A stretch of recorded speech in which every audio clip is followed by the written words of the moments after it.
आप देख रहे हैं 10 तक रेहान तारिक के साथ। आज जिन स्टोरीज पर दस्तक देंगे उनमें शामिल है हाजिर सर्विस जज की जमीन पर कब्जा, उस्मान बोजदार के खिलाफ नई तहकीकात, कराची होगा तकसीम या सिंध में बनेगा नया सूबा, ईरान यूएई के खिलाफ क्यों हुआ, आज की बड़ी खुशखबरी भी प्रोग्राम का हिस्सा होगी।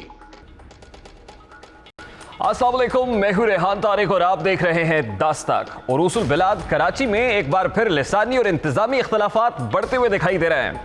एक जानिब बिजली, लोड शेडिंग, कचरा, सड़कों की खस्ता हाली की वजह से पैदा होने वाले मसाइल हैं। इसकी वजह से सूबाई हुकूमत और वफाकी हुकूमत एक दूसरे के आमने सामने खड़े दिखाई देते हैं, तो दूसरी जानिब बल्दियाती हुकूमत और सूबाई हुकूमत भी एक दूसरे पर इल्जामात की बौछार कर रहे हैं। ऐसे में सिंध कैबिनेट ने कराची में केमाड़ी को एक नया जिला बनाने की मंजूरी दे दी है।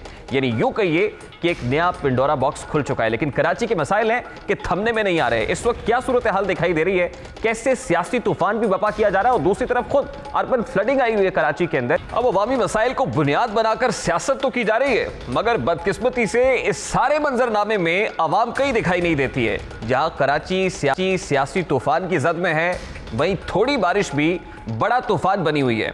शोर था कि नालों की सफाई हो चुकी है, कचरा उठाया जा चुका है, वफाक और सिंध कराची के मसाइल पर एक टेबल पर बैठ चुके हैं, मगर 5वें स्पेल का आगाज होते ही तमाम तर सियासी नारों, दावों और बयानात की जैसे कलई खुल गई है।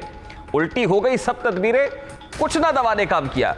गुजर नाला ओवरफ्लो, औरंगी टाउन पानी पानी। कराची में तेज बारिश के दौरान नागन चौरंगी नाले का पानी घरों में दाखिल हो गया। रिहायशियों को अपने घर का सामान बालाई मंजिलों पर शिफ्ट करना पड़ा। गाड़ियां डूब गए, सामान डूब गया, यूं कहिए कि कराची डूब गया। इस वक्त हमारे रिपोर्टर हसन अब्बास हमारे साथ मौजूद है, उनसे बात करते हैं। बहुत बहुत शुक्रिया हसन आपका। सबसे पहले तो ये बताएगा कि आप इस वक्त किस मकाम पर मौजूद हैं और क्या वाकई ज्यादा बारिश हुई है तो आज कराची में ज्यादा पानी आया, या फिर बारिश कम हुई मगर पानी ज्यादा आ गया? देखिए रेहान, मैं इस टाइम वाटर पंप के इलाके में मौजूद हूँ। डिस्ट्रिक्ट सेंट्रल का इलाका ये कहलाता है और आप मेरे अकब में यहाँ पे देख सकते हैं कि कराची शहर में चंद घंटों की बारिश ने क्या सूरत हाल बना ली है। आप यहाँ पे देख सकते हैं कि वाटर पंप इस जगह का नाम है और इस जगह का नाम बिल्कुल सही वाटर पंप रखा गया है, क्योंकि हर तरफ हमें सिर्फ पानी ही पानी दिखाई दे रहा है, जिसकी वजह से जो यहाँ के रिहायशी एतराफ़ के इलाकों के उनको शदीद मुश्किलात का सामना करना पड़ रहा है। ट्रैफिक यहाँ पे जो है वो शदीद उसकी रवानी मुतासर है। उसके अलावा यहाँ पे ट्रैफिक पुलिस के कांस्टेबल्स मौजूद हैं जो कि ट्रैफिक की रवानी को बहाल करवाने की कोशिशें कर रहे हैं, लेकिन सड़कों पे पानी इतना ज़्यादा मौजूद है कि तकरीबन गाड़ियाँ जो हैं वो डूबी हुई हमें दिखाई दे रही हैं। तकरीबन 1-1, 1.5 फीट पानी है इस वाटर पंप की इलाके में, और ये इलाका जो है वो बिल्कुल डिस्ट्रिक्ट सेंट्रल का मेन गढ़ है, सेंटर पॉइंट है बिल्कुल डिस्ट्रिक्ट सेंट्रल का। और यहाँ से जो है अगर हम जाना चाहें तो नॉर्थ नाज़िमाबाद की तरफ जाते हैं, और गुज्जर नाला जो कि कराची का सबसे बड़ा नाला है वो भी इसी डिस्ट्रिक्ट के अंदर जो है वो मौजूद है। लेकिन कराची शहर में हमने देखा गुज़िश्ता कई दिनों से हम ये बातें सुन रहे थे कि कराची के अंदर जो है वो नालों की सफाई का अमल जारी है। अगर हम बात करें 4 सालों में मेयर कराची ने तकरीबन 90 करोड़ से जायद की रकम जो है वो खर्च की है। नहीं, लेकिन हसन बताएगा कि हमें तो ये बताया जा रहा था कि कराची के 3 बड़े नाले साफ करा लिए गए हैं, उसमें गुज्जर नाला भी मौजूद है जिसके करीब ही आप खड़े हुए हैं, और आज गुज्जर नाला भी इस बारिश के बाद ओवरफ्लो कर गया है। तो जो नालों की सफाई की गई थी उसके बाद भी नाले क्यों ओवरफ्लो कर गए? जी देखिए रेहान, आप बिल्कुल सही बात कह रहे हैं। गुज्जर नाले के पास हम मौजूद हैं। हमने बड़ी कोशिश की कि हम अपने नाजरीन को गुज्जर नाले तक पहुंचकर वहां की सूरत हाल दिखाएं, लेकिन पानी इतना ज़्यादा मौजूद है हम खुद भी गुज्जर नाले तक वहां पर नहीं पहुंच सके। लेकिन हम वाटर पंप के पास मौजूद हैं जो रास्ता गुज्जर नाले की तरफ जाता है। हम बात करें 3 बड़े नालों के हवाले से तो यकीनन बिल्कुल दावे किए गए 3 बड़े नाले साफ़ करने के, लेकिन गुज्जर नाले की सूरत हाल इंतहाई ख़राब दिखाई दी आज के दिन हमें। अगर हम बात करें नॉर्थ कराची के हवाले से, लियाकताबाद के हवाले से, गुलबर्ग के हवाले से, नॉर्थ नाज़िमाबाद के हवाले से, ये वो इलाके हैं जहाँ से गुज्जर नाला गुज़रता है, और ये तमाम इलाकों की जो हालत है वहाँ की सड़कें बिल्कुल तालाब का मंजर पेश कर रहे हैं। डिस्ट्रिक्ट सेंट्रल के जो इलाका मकीन है वो जितने भी स्पेल्स रहे बारिश के, पहले स्पेल से लेके आज 5वां स्पेल है बारिश का। क्या है, देखिए अगर गुज्जर नाला साफ हो गया था, वहां पर चोकिंग नहीं थी, कचरा मौजूद नहीं था, क्लियर था, तो फिर मसला कहां पर है? क्या नालों की सफाई जिसको एक वजह बताया जाता है ओवरफ्लो का, और जिसको वजह बताया जाता है ये जो सैलाबी सूरत हाल का, क्या अगर वो क्लियर थी तो फिर इशू कहां से रेज हुआ है? जी देखिए, कराची के जो इंफ्रास्ट्रक्चर के डायनामिक्स हैं, ख़ास तौर पे गुज्जर नाले के, वो बड़े डिफरेंट किस्म के हैं। यानी कि अगर बात की जाए कि नालों की सफाई करनी है और अगर ये बात की जाए कि नालों की सफाई के हवाले से हिकमत अमली बनानी है, तो ये दोनों चीज़ें यकीनन बहुत मुख्तलिफ हैं एक दूसरे से। नालों की सफाई तो कर दी जाती है, लेकिन कोई हिकमत अमली रेहान नहीं बनाई जाती नालों के हवाले से। सिर्फ कचरा निकाल देने से कराची के नालों का मसला हल नहीं होगा, और वो कचरा भी निकाल के नालों के अतराफ़ में रख दिया जाता है, और कराची शहर के अंदर रोज़ाना की बुनियाद पे लाखों टन कचरा जो है वो जनरेट होता है, और जो कि कराची शहर के अंदर आता है, डंप कर दिया जाता है, जिसकी वजह से ये नाले तकरीबन 1 से 2 दिन में वापस वही सूरत अख्तियार कर लेते हैं जो वो नाले साफ होने से कबल उनकी सूरत होती है। ठीक है, बहुत बहुत शुक्रिया हसन अब्बास आपका। हसन अब्बास हमारे साथ मौजूद थे, ताज़ा तरीन सूरत हाल से आगाह कर रहे थे। मौसमी तुग़यानी के बाद अब कराची की सियासी तुग़यानी का रुख करते हैं। कराची में एक और डिस्ट्रिक्ट ऐड करने की बात हो रही है। आज असम्बली के अंदर भी कुछ गहमा गहमी दिखाई दी, गर्मा गर्मी होती रही। वज़ीर आला सिंध सैयद मुराद अली शाह की ज़ेर सदारत सूबाई काबीना के इजलास में सिंध बोर्ड ऑफ रेवेन्यू ने बताया कि इस वक्त जिला गरबी में 7 सब डिवीजन्स हैं, जिनमें मंगू पीर, बल्दिया है, औरंगी, मोमिनाबाद है, हार्बर है और माड़ीपुर शामिल है। इन सब डिवीजन्स की कुल आबादी 39 लाख से कुछ ज्यादा बनती है, और यू आबादी के हिसाब से जिला गरबी पूरे सिंध में सबसे बड़ा जिला है। कराची में बंदरगाह और साइट एरिया महसूलात का बड़ा जरिया है, जो किबाड़ी जिले में शामिल किए गए हैं, जबकि पोर्ट कासिम मलीर जिले में शामिल है, जिसका कयाम भी सन 1996 में पाकिस्तान पीपल्स पार्टी के दौरे हुकूमत में अमल में आया था। किबाड़ी जिले के कयाम के बाद यूनियन काउंसिल्स की तादाद में इजाफे का इम्कान है। इस नए जिले से कबल कराची में 6 अजला पहले से ही मौजूद हैं, जिनमें जिला शर्की की 66 यूनियन काउंसिल्स हैं, कराची वस्ती की 61, जिला गरबी की 51, जिला जुनूबी की 45, जिला मलीर की 20 यूनियन काउंसिल्स इसमें शामिल हैं। कोरंगी जिले को अलहदा डीएमसी देने की बजाय जिला ईस्ट में शामिल किया गया था। इस वक्त डिस्ट्रिक्ट म्यूनिसिपल कॉर्पोरेशन, मलीर और जिला जुनूबी डीएमसी के चेयरमैन पाकिस्तान पीपल्स पार्टी, जबकि बाकी 4 डीएमसी के चेयरमैन और केएमसी के मेयर एमकेएम से ताल्लुक रखते हैं। कराची में इस वक्त कुल 243 यूनियन काउंसिल्स हैं, और इन तमाम के चेयरमैन केएमसी के मेंबरान हैं, जो कराची के मेयर और नायब मेयर का इंतखाब मिलकर करते हैं। जनरल परवेज मुशर्रफ के दौरे हुकूमत में जनरल मेंबरान की तादाद 178 थी, और इससे पहले के निज़ाम में 262 अराकीन थे, जो मेयर और नायब मेयर का इंतखाब करते थे। सन 2015 के बल्दियाती इंतखाबात में वेस्ट की 46 यूनियन काउंसिल्स में 22 एमकेएम ने जीती, जबकि पीपल्स पार्टी और दीगर जमातें इत्तेहाद बनाने के बावजूद अपना जिले चेयरमैन नहीं ला सकी थी। इस वक्त 4 चेयरमैन एमकेएम और 2 पीपल्स पार्टी के हैं। एमकेएम का कहना है कि नया जिला बनाकर पीपल्स पार्टी तीसरा चेयरमैन लाने की कोशिश कर रही है। 1 हफ्ते बाद बल्दियाती इदारे अपनी मुद्दत पूरी कर लेंगे, मेयर घर चला जाएगा, फिर सिंध के वजीर बल्दियात नासिर हुसैन शाह इन अजला की देखभाल के लिए एडमिनिस्ट्रेटर्स मुतय्यन करेंगे, जो अगली बल्दियाती हुकूमत बनने तक इन अजला की देखभाल करेंगे। सिंध हुकूमत का यह फैसला इंतजामी से ज्यादा एक सियासी फैसला महसूस हो रहा है, गो कि सिंध हुकूमत ये कह रही है कि एडमिनिस्ट्रेटिव बेसिस के ऊपर यह किया जा रहा है। अब इसी तरह से इस फैसले से पहले कराची की सबसे बड़ी स्टेक होल्डर यानी एमकेएम समेत किसी और जमात को एतमाद में नहीं लिया गया, यह क्लेम किया जाता है। मीडिया से बात करते हुए गुज़श्ता रोज मेयर कराची वसीम अख्तर का कहना था कि पीपल्स पार्टी कराची को तबाह करना चाहती है। इस वक्त जो सियासी ब्लेम गेम जारी, उसमें मेयर कराची का क्या मौक़िफ़ है, जरा उसकी एक झलक आपको दिखा दें। मैंडेट एमक्यूएम पाकिस्तान के पास है, कराची का काउंसिल मौजूद है, उससे मशवरा किए बगैर ये डिसीजन लिया गया, जो कि गैर आईनी है। कराची में सिर्फ सियासी फ़ायदे के लिए कराची को तबाह कर रहे हैं। पहले ही 6 डिस्ट्रिक्ट बनाए जा चुके हैं। हम इस पे रेजिस्ट करेंगे एज अ पार्टी, हम कोर्ट में जाएंगे इसके खिलाफ। इस वक्त तमाम सियासी जमातें जहां पर एक दूसरे पर ब्लेम गेम कर रही हैं, वहीं बानी एमकेएम पाकिस्तान फारूक सत्तार ने भी अपने रद्द-ए-अमल का इजहार किया है। वो क्या कह रहे हैं, वो किस तरह इसको जबरदस्ती का फैसला करार दे रहे हैं, जरा उसकी एक झलक भी आपको दिखाता है। पीपल्स पार्टी कराची की तकसीम दर तकसीम के मंसूबे के अमल पर कार फरमा है। कराची को मुकम्मल कॉलोनी बनाने का फैसला कर लिया गया है।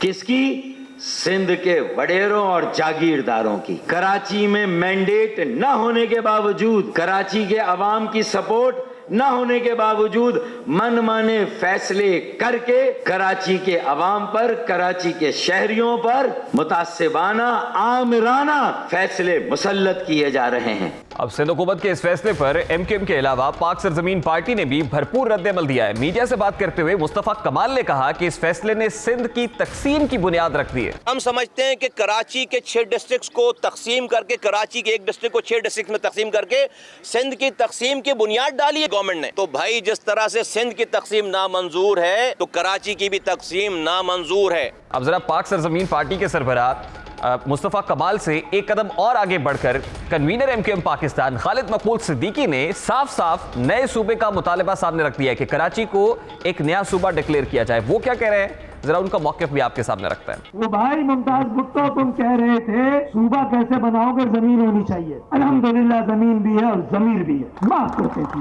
हम तुम्हारी 1 इंच जमीन पर सूबा बनाना नहीं चाहते, वो तुम्हारा हक। और अपने 1 इंच जमीन से दस्तबरदार अब नहीं होंगे, अपने हिस्से की बहुत कुर्बानी देते।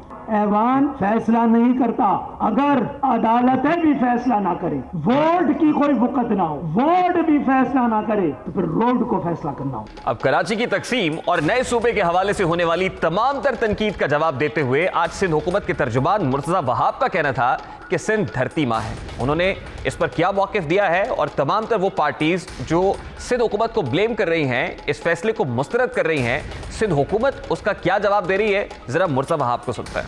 अजला का बनना वो कैसे कराची की तकसीम है? क्या जो नया जिला कीमाड़ी को बनाया जा रहा है क्या वो कराची का हिस्सा नहीं है? कराची डिवीजन का हिस्सा है वो। मखदूम रफीकुज़्ज़मा अवाम दोस्त पैनल पर नाजिम बने थे हैदराबाद के, उसको अरबाब गुलाम रहीम की हुकूमत में 4 हिस्सों में बांट दिया गया था। हैदराबाद, टंडो मोहम्मद खान, टंडो अल्लाह यार, मटियारी। वो किसने किया था? उस वक्त की सिंध काबीना ने किया था।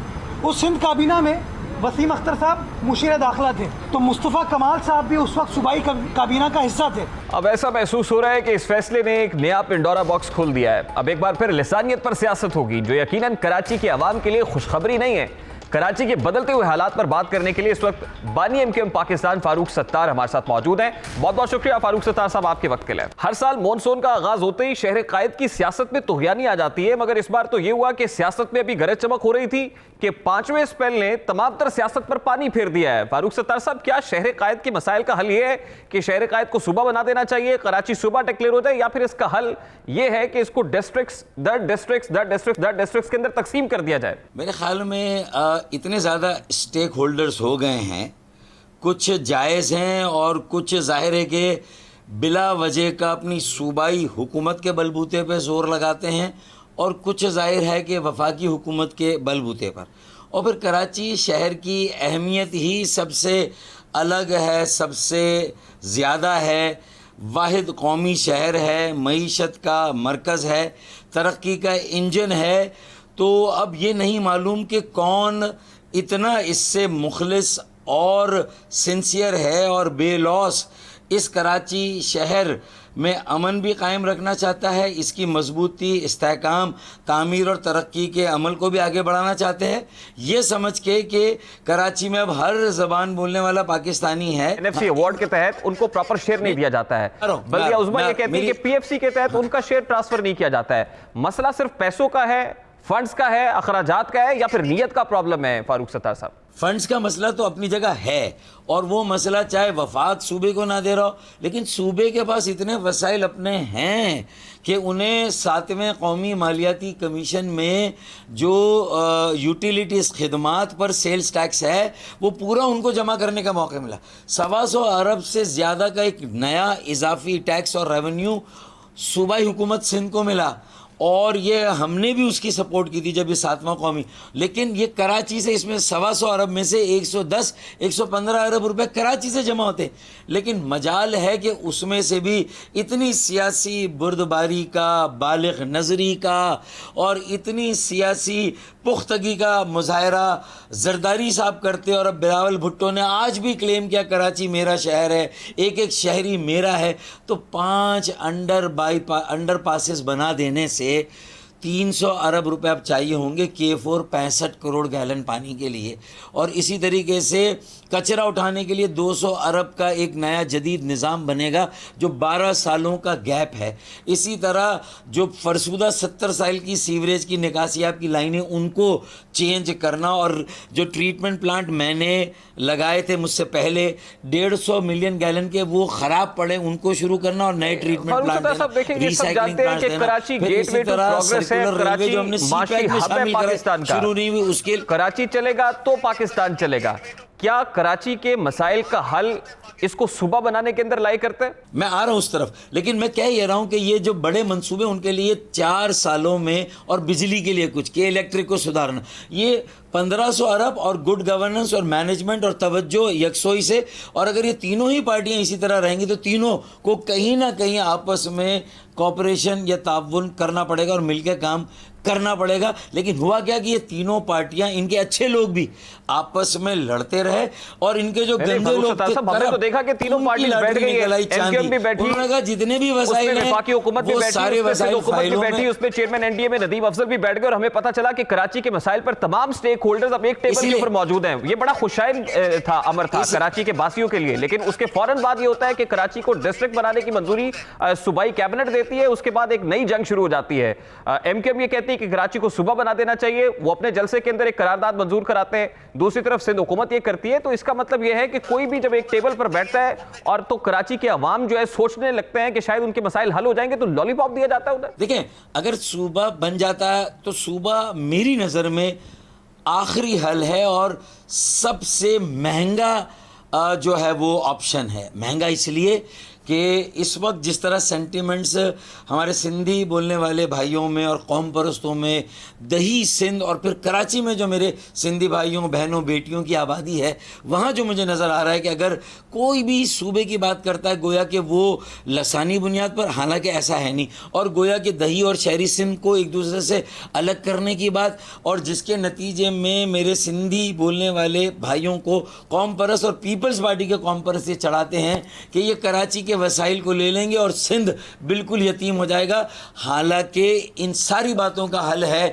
सूबे ना बनाए, इंतज़ामी यूनिट बनाए। तो ये सूबा या इंतज़ामी यूनिट जिसमें अभी चूंकि उसका ग्राउंड तैयार नहीं, यहाँ की सिंधी बोलने वाली इकाई और पश्तो बोलने वाली इकाई और बाकी इकाइयाँ भी कराची की खातिर अगर जमा हो जाएं और वो सूबे और इंतज़ामी यूनिट की बात करे, और ख़ाली एमक्यूएम जिसका ज़्यादा वोट बैंक अब भी उर्दू बोलने वालों, मेमन, गुजराती, काठियावाड़ी, मारवाड़ी, मेवाती, इन लोगों में जो इंडिया से आए थे, तो मेरे ख्याल में वो किसी एक तबके का मुतालबा नज़र आएगा। तो कराची में भी इन इकाइयों के दरमियान अल्लाह ना करे पानी की कमी को लेकर किसी भी इंफ्रास्ट्रक्चर की छीना झपटी में लड़ाई होगी, वो लसानी फसाद हो जाएंगे, वो लसानी फसाद हो जाएंगे। इसीलिए मैंने तो देखे ना, मैं भी एमक्यूएम की तरबियत, ट्रेनिंग, नजरिया मेरा भी वही है, लेकिन मैं एक साफ सुथरी पढ़े लिखे सुलझे हुए जो करप्ट लोग ना हो, जो कि ओन करे कराची को, own Karachi, save Karachi, make Karachi. इसलिए कराची को ओन करेंगे तो पाकिस्तान को ओन, कराची को सेव तो पाकिस्तान से होगा,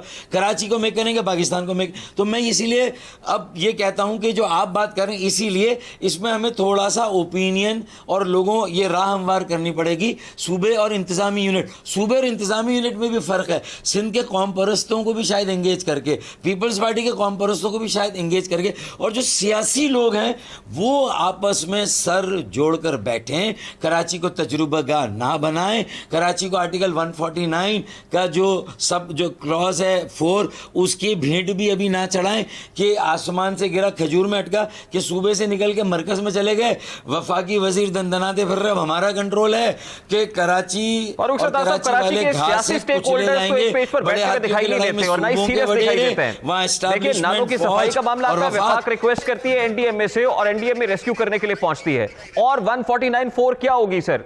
आज देखें कि जैसे ही 5वां स्पेल आया है, पता चला कि औरंगी नाला भी ओवरफ्लो कर गया है, गुजर नाला ओवरफ्लो कर गया है, तो वहां पर हमें कश्तियां दिखाई दी, पाक अफवाज के जवान दिखाई दिए। तो और 149(4) क्या होगी सर? जब कराची के सियासी नुमाइंदे जो है फेल हो जाएंगे, वो डिलीवर नहीं कर पाएंगे, तो फिर तो फौज को इंटरवीन करना पड़ेगा। इसका मतलब है कि अगर 3 पार्टियां, पीटीआई जिसका कम रोल था, मैं मानता हूं उसकी उतनी शायद जिम्मेदारी नहीं थी, लेकिन आर्टिकल 140A के इख्तियारात जो पाकिस्तान के सारे बल्दियाती इदारों मकामी हुकूमतों को मिलने, मेरी पिटीशन 4 साल से है, नहीं चली सुप्रीम कोर्ट में। PTI के जब वज़ीर आज़म आए, उन्हें चाहिए था, फ़र्रुख नसीम साहब को कहते हैं वफाकी वज़ीर क़ानून, और खालिद खान जो अटर्नी जनरल है, खालिद मकबूल भी खड़े थे कि फ़ारूक भाई की पिटीशन चलाएँ, हमें इसकी ज़रूरत है। सबसे ज़्यादा फ़ायदा कराची को हमें और पूरे पाकिस्तान के शहरों और जो छोटे बड़े शहर हैं और उनके बल्दियाती मुंतखब इदारों को होता, तो वो नहीं चलाई। तो ये PTI की इसमें दानिस्ता कोताही है, क्योंकि उनका मेयर नहीं था। वो शायद MQM को अपने साथ रखना तो चाहते हैं अपने नंबर पूरे करने के लिए वफाक में, कौमी असम्बली में, लेकिन उनको इख्तियार नहीं देना चाहते हैं। लेकिन पीपल्स पार्टी ने तो आइन की खिलाफ वर्जी करके वो गस्ब कर लिए सारे इख्तियार 140 के खिलाफ। तो मैं 140 की तशरीह के लिए गया, चलें दे रहा है दुरुस्त है। अब असद उमर ने, चूँकि उनको लगता है कि उनका शायद मेयर आए, वो भी गए, तो मेरी और असद उमर की पिटीशन को क्लब कर दें और सुप्रीम कोर्ट में चला दें। फिर मैंने एक उसके साथ, ये तो इख्तियारात हो गए, वसाइल कहाँ से आएंगे? प्रोविंशियल फाइनेंस कमीशन बन नहीं रहा, आप सही बात कह रहे हैं, सूबा देने के लिए तैयार नहीं है। तो उसके लिए आर्टिकल 160 में जब 8वां कौमी मालियाती कमीशन जो मेरे ख्याल में 5-7 साल हो गए नहीं बना है, वो अगर अब बन जाए तो उसमें article 160 clause 2 sub clause D में प्रेसिडेंट कराची, लाहौर, पेशावर, कोयटा और इसी तरह और छोटे बड़े शहरों के मामलात को वफाक इस कमीशन के सामने रखे, और कमीशन चारों कौन सी सियासी हुकूमत है पाकिस्तान की जिसने 140A को रिस्टोर करने की बात की है? जिस वक्त भी 140A के तहत इख्तियारात को निचली सतह पर मुंतकिल करने की बात हुई है, तो वो पॉलिटिकल रिजीम्स के अंदर नहीं हुई सर, वो आपको पता है कि मिलिट्री रिजीम्स के अंदर हुआ है, और उसमें उनकी अपनी मजबूरी थी, उसमें अपनी लेजिटिमेसी को इंप्रूव करने के लिए, बेहतर करने के लिए करना पड़ा है। तो अगर सिंध हुकूमत से शिकवा करते हैं, तो जहां सिंध हुकूमत से शिकवा है, पाकिस्तान तहरीक इंसाफ के ऊपर बहुत बड़ी रिस्पॉन्सिबिलिटी आयद होती है। ना पंजाब के अंदर 140A नाफिज है, ना KP के अंदर 140A, वहां बल्दियाती नुमाइंदों को घर भेज दिया गया।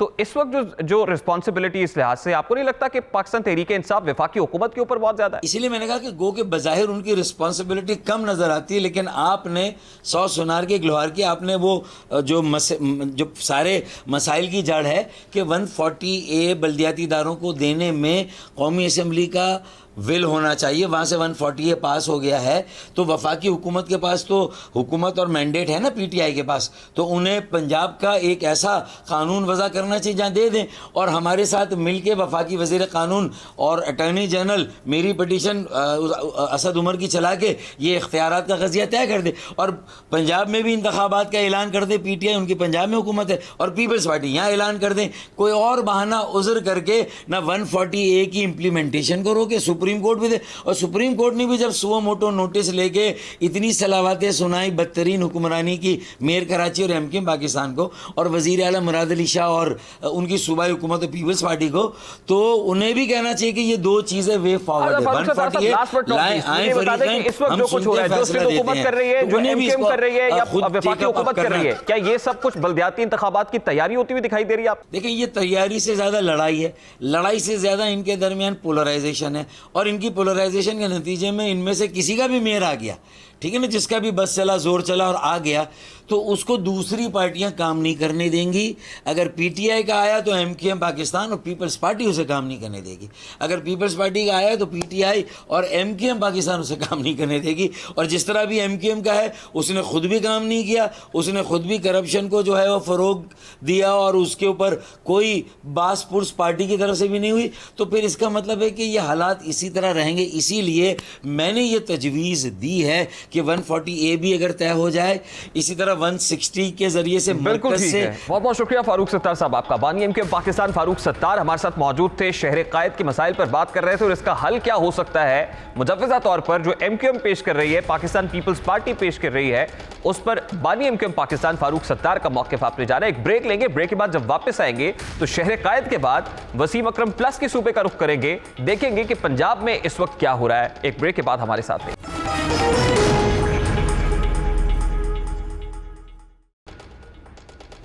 Welcome back. नोटिस ले लिया गया है, नोटिस लिया जाना है, नोटिस लेंगे और नोटिस हो गया है। ये चंद जुमले सुने सुने मालूम होते हैं, क़याम पाकिस्तान से लेकर आज तक बार बार सुने जाते रहे हैं। इन जुमलों की बदाती हर दौरे हुकूमत में ऐवान इक़्तिदार से सुनाई जाती रही है। मुक़्तदर अशराफिया कौम का दिल इन्हीं अल्फाज के जरिए बहलाती रही है। लेकिन मौजूदा दौरे हुकूमत में नोटिस लिया जाना तो दूर, सिर्फ नोटिस लेने का ऐलान ही होता है कि एक अजीब सा धचका लग जाता है। नोटिस के ऐलान के साथ ही कौम खौफ में मुब्तला हो जाती है, क्योंकि गुज़श्ता 24 माह के दौरान जब जब नोटिस दिया गया, जब जब मसाइल की दवा तलाश की गई, उल्टा ही असर हुआ है। आज वफाकी वजीर रेलवे शेख रशीद अहमद ने पेशगोई की है कि मुनाफाखोरों और जखीरा अंदोजों की तबाही का आगाज होने वाला है, सबको पकड़ा जाएगा, अशियाए खुरोनोश सस्ता इम्कान है। शेख रशीद एक बार फिर ऐलान कर रहे हैं कि हुकूमत नोटिस लेने जा रही है। इंशाल्लाह आटा चीनी भी सस्ते होने जा रहे हैं। आज 3 बजे ईसीसी की मीटिंग है, आटा इंपोर्ट किया है, चीनी भी इंपोर्ट करने जा रहे हैं। सब्सिडी कहेंगे सस्ती दी जाए और सारे जखीरा अंदोजों को तबाह और बर्बाद कर देंगे। जितने जखीरा अंदोज हैं, बेशक हमें इंपोर्ट की हुई सब्सिडी बेचनी पड़ी या महंगी भी बेचनी पड़ी, इनकी जखीरा अंदोजी को खत्म कर देंगे। वजीर रेलवे के इस बयान से दिल कांप सा उठा है। सोशल मीडिया सारिफीन हो या आम आदमी, उन्होंने अपने दिल पर हाथ रख लिया है। इसकी वजह माजी के तजुर्बात हैं, क्योंकि वजीर आजम ने जब जब जिस मामले का नोटिस लिया है उसके नताइज आवाम को भुगतना पड़े हैं। वजीर आजम ने आटा बहरान का नोटिस लिया, गंदम मार्केट से गायब हो गई। चीनी की जखीरा अंदोजी खत्म करने के लिए कमर कसी तो महंगी चीनी ने आवाम की कमर ही तोड़ कर रख दी। महंगाई के मामले पर फुर्ती दिखाई तो अशियाए खुरोनोश की कीमतों को गोया पर लग गए। पीआईए हादसा का नोटिस लिया तो सिविल एविएशन इंडस्ट्री, उसका मुस्तकबिल ही दांव पर लग गया। इसलिए अब जखीरा अंदोजों के मामले पर भी कौम परेशान सी हो गई है। कौम एक अनजाने से खौफ में मुब्तला है।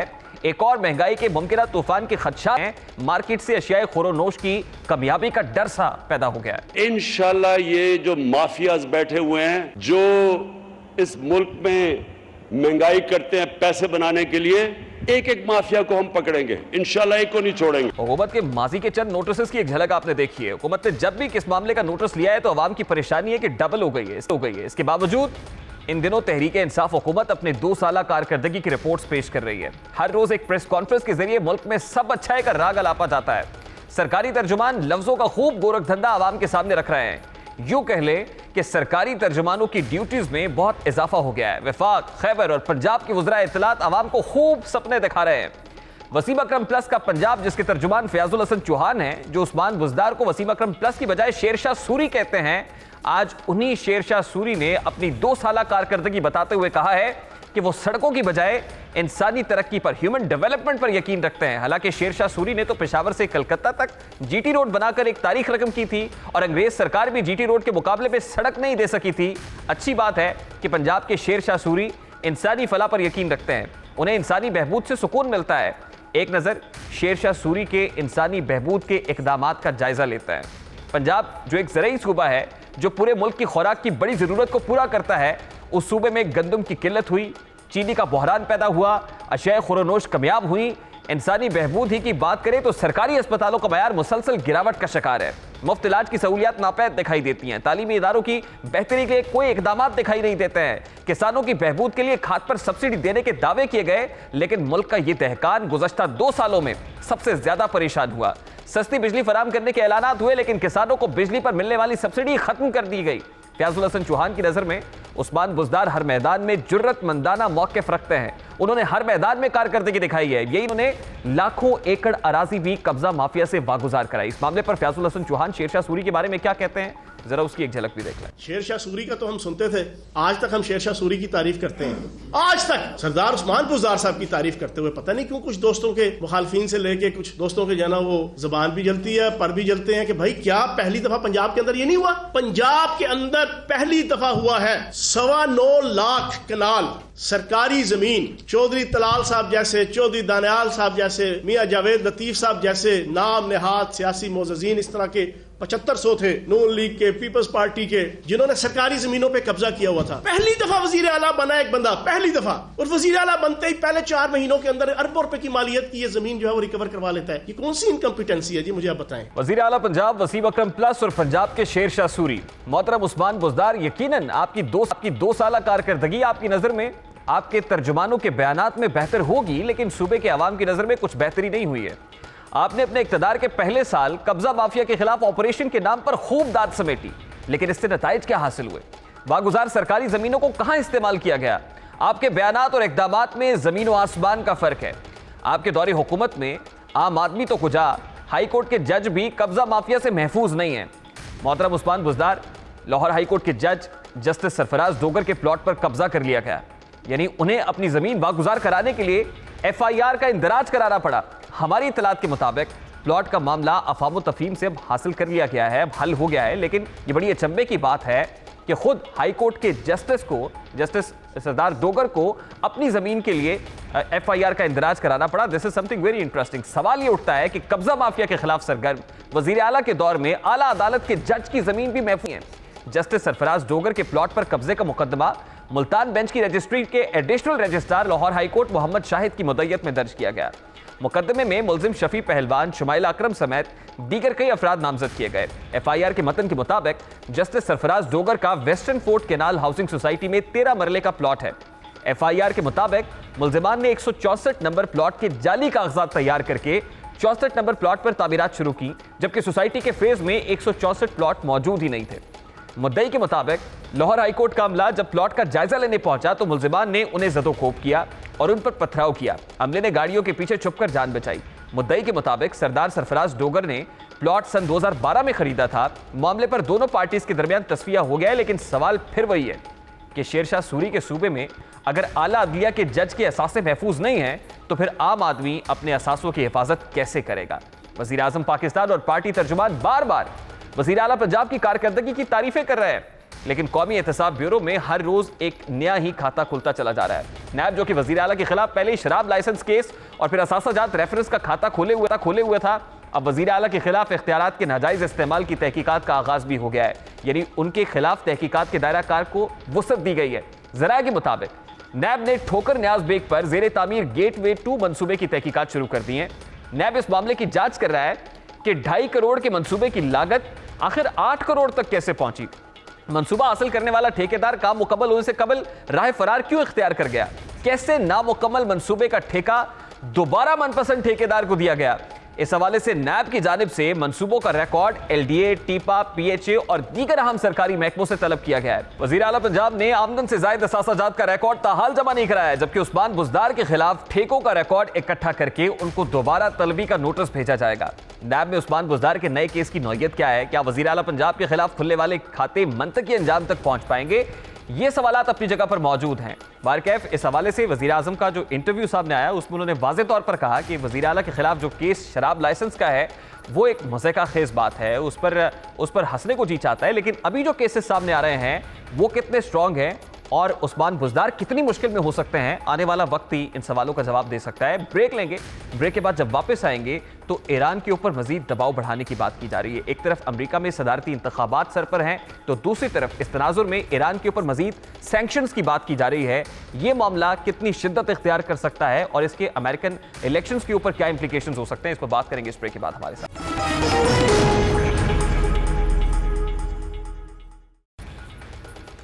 Welcome back. इत्तलात के मुताबिक आज अरब अमारात के कोस्ट गार्ड्स की फायरिंग से समंदर में भटक जाने वाले 2 ईरानी मछेरे मारे गए, जिसके बाद ईरानी हुदूद में दाखिल होने वाले अरब अमारात के बहरी जहाज को अमले समेत ईरानी कोस्ट गार्ड्स ने हिरासत में ले लिया है। गो अरब अमारात ने बादशाह ईरान से माजरत करते हुए मछेरों का कसास देने की पेशकश भी की है। जो अमरीकी इंतखाबात करीब आ रहे हैं, अमरीका की तरफ से ईरान पर दबाव बढ़ता चला जा रहा है। अक़वाम मुत्तहिदा की जानिब से असलहे की खरीदो फरोख्त पर आयद पाबंदियां अक्टूबर में खत्म हो रही हैं।